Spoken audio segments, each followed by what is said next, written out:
I grew up with an understanding that there was this God, all-knowing, all-powerful, who loved me.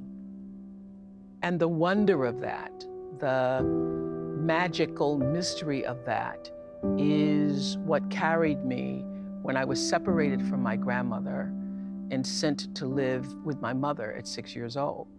I suddenly land in a place that's completely foreign to me. I don't know anybody. I don't really even know my mother. I just know when people say, "That's your mother."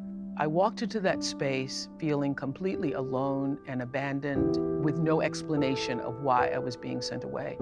I remember the first night entering into that house and being told that I wouldn't be able to sleep with my mother and I wouldn't be able to sleep inside the house, but there was a little foyer porch before you actually got inside the house. And I was put outside to sleep there. I later realized it's because it was the color of my skin. My mother was boarding with this very light-skinned black woman who could pass for white.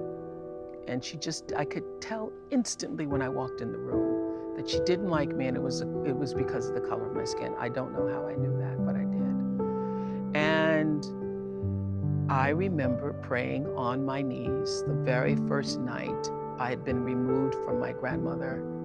And I don't remember ever shedding a tear about it because I knew that God was my father, Jesus was my brother, and they were with me.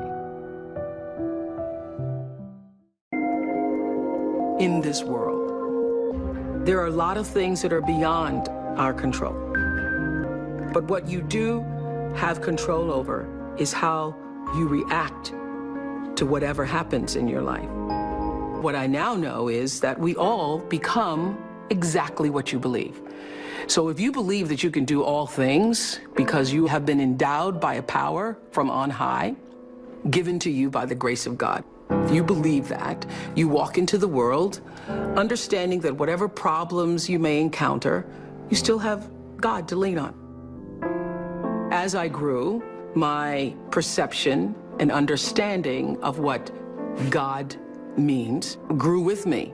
I expanded my view of what it means to be a citizen of the universe, to be a part of the energy field that is omnipotent, omniscient, all-knowing, and all-present in all things. And so my confidence comes from knowing that there is something greater than myself, that I am a part of, and is also a part of me. I call that God, but I do nothing without that understanding. How I think one masters one's life is to understand that you are co-creating that life with the ultimate creator. Not understanding that puts you at your own pitiful, meager little will, and everything is left up to you. And you can't do it. You cannot survive in this world by yourself, just believing in yourself. You're not big enough to do it. I'm not big enough to do it. Nobody's big enough to do it.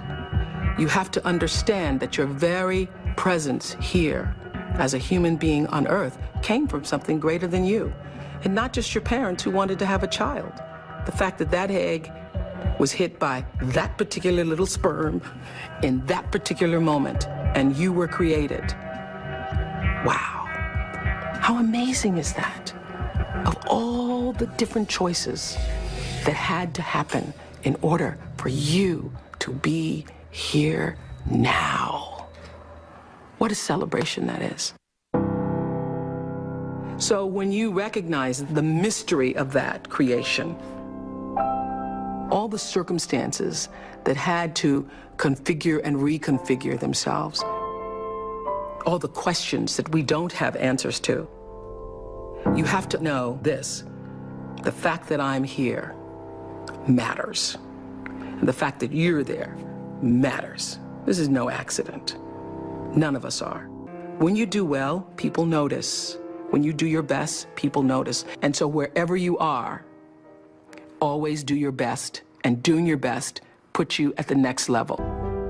Nothing about my life is lucky. Nothing. A lot of grace, a lot of blessings, a lot of divine order, but I don't believe in luck. For me, luck is preparation meeting the moment of opportunity. There is no luck without you being prepared to handle that moment of opportunity. And so what I would say for myself is that because of my hand in a hand and a force greater than my own, I have been prepared in ways that I didn't even know I was being prepared for. And the truth is, for me and for every person, every single thing that has ever happened in your life is preparing you for the moment that is to come. See, to the soul, he says, when your personality comes to serve the energy of your soul, that is authentic power. And that's the only real power there is, because you're gonna lose everything else. I don't care how beautiful you are. One day, your breasts are gonna sag and your eyes are gonna bag and you're not gonna be as beautiful. And it doesn't matter how much Botox and how many times you get yourself pulled up and how many hairdos and how many makeovers or what you do, you know, that doesn't last. It's just like the most beautiful flowering tree. Everything passes and it's time. It doesn't matter how much money you have, how much power you have, how high you sit on the Forbes list, how many times you make the most influential lists. All of that changes. All of that changes. But what is real, what is lasting, is who you are and what you were meant to bring. What is the gift you were meant to give? And nobody can take that away from you.